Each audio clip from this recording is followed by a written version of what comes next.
The demonstration video of the KITAMURA BRIDGECENTER-6G.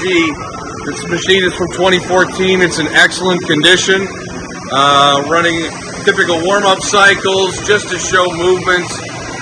Spindles will run up to 12,000 RPM is max spindle speed. Table's in great condition. You can see this movement along axes. This is the Arumatik-Mi control.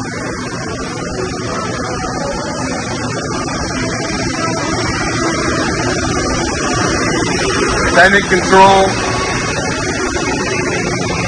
The sliding door enclosures. Chip conveyor. Chipblasters included. And this machine is equipped with the optional 80 pot tool changer.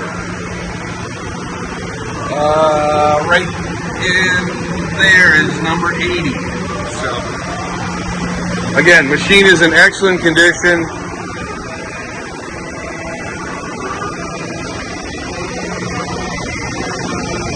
It's the KITAMURA 6G Bridge Center.